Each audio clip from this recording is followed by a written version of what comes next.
चैत्र मास शुक्ल पक्ष महानवमी महापवित्र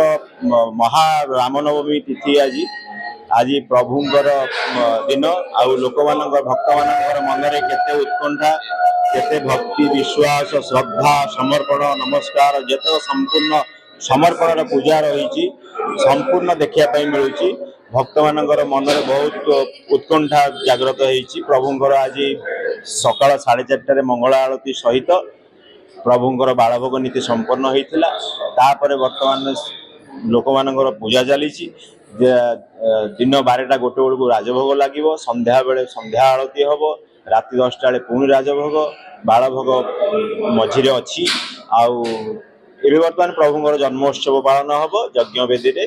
नूतन प्रभु जन्म हेबे ये प्रभुंर 108 आहुति प्रभु सर्वदेवादेवी नारे आहुति संपूर्ण रूपे संपन्न बहुत उत्साह से पालन कर आज बहुत भल लोक उपवास कर स्वराष्ट्र कर सब बहुत भल लगे प्रभु दया सब दर्शन कले पुण्य मिले विश्वास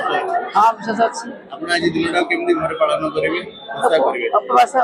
जलखिया प्रति वर्ष से करें हाँ हाँ प्रति वर्ष केते वर्ष होइले बहुत वर्ष 10-12 वर्ष भगवान ऊपर विश्वास अच्छी आशीर्वाद तांको अच्छी अच्छी प्रणीता महांती सेंट्रल अस्पताल बनिया आगे आज पवित्र रामनवमी किभଳି दिनटा पालन करछन केते उत्साह केते निष्ठा केतुल आसिलेन दर्शन करिया पे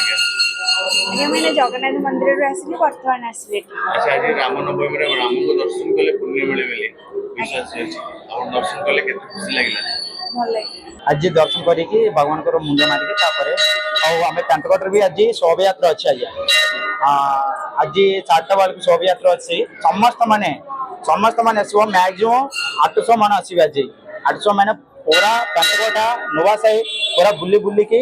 राम नामटा जापन करिके आसीबे आज पूरा खुशी महल है हाँ आज्ञा आज पूरा खुशी पूरा उपवास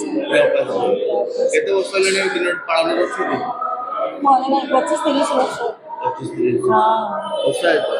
हां आज दिनटा पूरा उत्साह रही हां पूरा केतुल आसिलेन दर्शन करिया पे ଏବେ 7ଟା ଆସିଲି 7ଟା बजे से जो दर्शन राम सामने देखले केते लागला